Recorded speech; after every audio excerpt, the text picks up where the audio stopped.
Yo, what's happening people? I'm Era from EraTheProducer.com, and in this video we're doing a VST instrument tier list. Era on the track.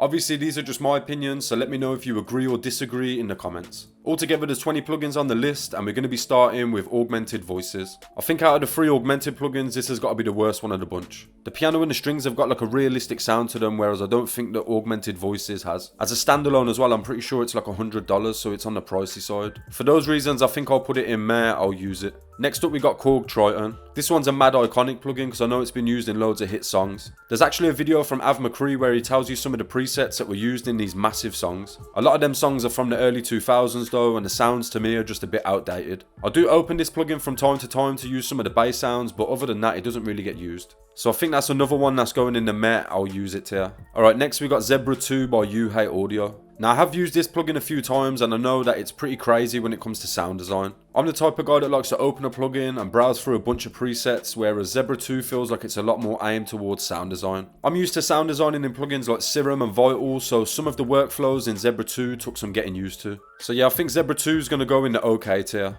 By the end, some of these are probably going to get moved around anyway. Alright, next we got Lounge Lizard. This plugin's actually really good when it comes to any sort of electric piano sounds. I've actually used this plugin in quite a few lo-fi beats, but one thing I do find is I have to do quite a lot of processing because the sounds are quite bright. There's loads of stuff built in like amps and effects, so it's a pretty solid plugin all round. Because of its usability and how good it sounds, I'm going to put Lounge Lizard in the really good tier. Anyone that's a regular on a channel will know exactly how much I use Analog Lab and how much I like it. Even without owning the V collection, you're going to have a ton of presets from loads of different vintage synths that sound really good. And you could say there's some better synth emulators out there, but I don't think there's any collections that are as big as Analog Lab. This one's a bit of a no-brainer, but I'm putting Analog Lab in the goated tier. Next up we've got Expand 2. This was one of the very first plugins that I ever bought, and I managed to get it for $10. The only thing that I found with it is I quickly outgrew some of the sounds.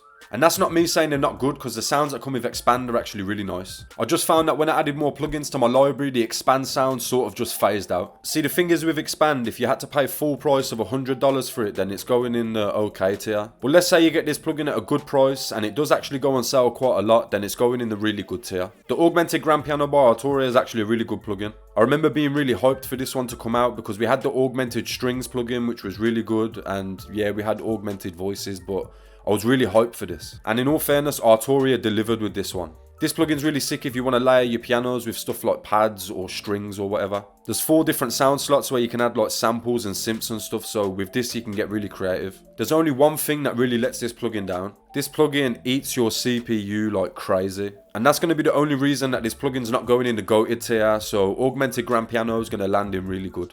Oh, Arcade. Don't get me wrong, when this plugin first came out, I was all over it. Some of the stuff you could do, like playing effects with the black keys and stuff like that, was pretty cool when it first came out, but then the novelty just wore off. I know a lot of producers really like this plugin and still use it, but for me, it's just not that good anymore. I think the samples got boring really quickly, and then over time, I've realised that the note kits aren't really that good in quality. And of course, you have to remember as well that this plugin is subscription based. So yeah, Arcade 100% is going in the overrated tier. I remember Electra X was really popping at one point, so I went ahead and got it. But again, it's just another one of those plugins I got bored of really quick.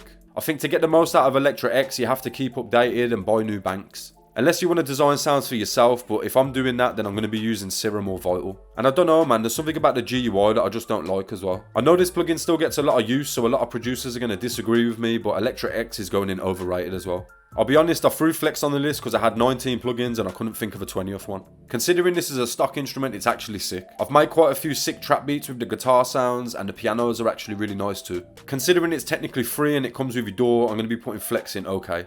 Alright, next we got Anna 2. Anna 2 is one of those plugins that I go to for a specific type of sound. There's a few bells and key sounds that I use in quite a few of my beats, and Anna 2 is where I go for them. Last time I checked, Anna 2 was $50, and that's a great price for this plugin. The only thing is that $50 is only going to get you the base version, and to get the real source out of this plugin, you're going to want to have expansions. If the stock library of this plugin was a bit bigger, it would be going in really good, but I think Anna 2 is just going to go in OK. So we've already spoke about Augmented Grand Piano and Augmented Voices, and next up we got Augmented Strings. And in my opinion, this is the best out of the 3 augmented plugins. Arturia really nailed this one with the mix of synthesized string sounds as well as sampled ones. I'm a big fan of realistic sounding violins, and this plugin is packed with them. There's also some tracks that call for that synthetic type of string sound, and this plugin lets you mix between the two. Apart from some contact libraries, this is the orchestral plugin that I use the most. So yeah, augmented strings is going in the goated tier.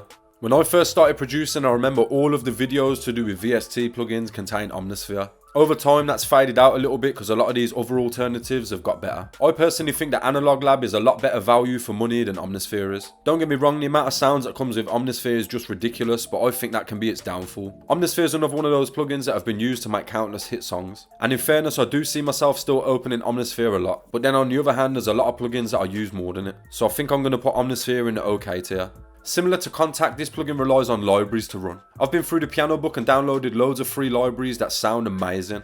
So if you're on a budget and you want a sort of realistic sound, then a decent sampler is definitely a good one to go for. Obviously this plugin's not as complex as Contact, so some of the effects don't really sound the best. But for dry sampled sounds, this plugin's great. Considering decent sampler and a lot of its libraries are free, I'm going to be putting it in the OK tier. About halfway through last year, I actually grabbed Serato Sampler. I was still using Ableton Live at the time, but then when I switched to FL Studio, I kind of forgot about it and started using the Fruity Slicer. But recently, I revisited the Serato Sampler, and this is the best sampler plugin out there. A lot of the time when you're working with older samples, the BPM is going to change throughout. Some of the auto-slicing algorithms in other samplers aren't the best, but Serato seems to nail it every time. You can choose whether to chop between beats or transients, and when you use the transient mode, you can come up with some really creative ideas. And chopping drums inside Serato Sampler is next level as well. Just because of how easy this plugin is to use and some of the creative possibilities, I'm putting it in the really good tier.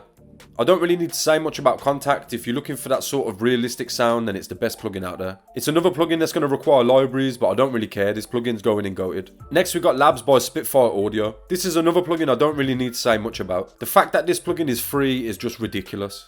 I literally don't know how many beats I've made using the soft piano preset, and when they introduced that tape piano, I literally lost my mind. I think if this plugin had a $100 price tag on it, a lot of people would still buy it. This might be a bit of a bold statement, but I think Labs is the best free VST out there. So it has to go in the goated tier.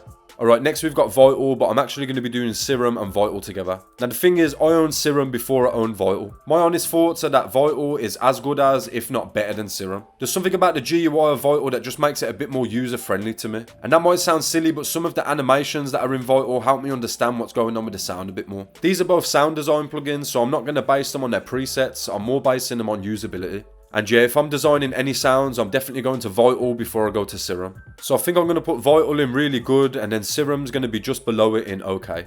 And the last plugin we need to rank is Keyscape. There's a couple of Grand Piano and Rhodes presets that I switch between, but outside of that, I don't use any of the other ones. I do think though that the LA Grand Piano that comes with Keyscape is the nicest and cleanest Grand Piano sound from any VST I've ever used. A lot of piano plugins sound really tinny in the high end and really bassy in the low end, whereas this plugin sounds good everywhere. But for the price, I definitely want a lot more unique presets instead of just variations of the same instrument. For me, I think Keyscape's a lot more usable than Omnisphere, so I'm going to leave it in the really good tier. And yeah, that's how I'd place these 20 plugins, so let me know if you agree or disagree in the comments. If you enjoyed the video, then do me a favour and hit the like button before you leave, and if you're new to the channel, then hit that subscribe button too. If you'd like to see me make a Jersey club beat with some AI plugins, and I'll leave a link to that video up here, then I'll just leave a random video from the channel down here. Huge shout out to anybody that's still here at the end of the video. I've been Era, thanks for watching, and I'll hopefully catch you all in the next one.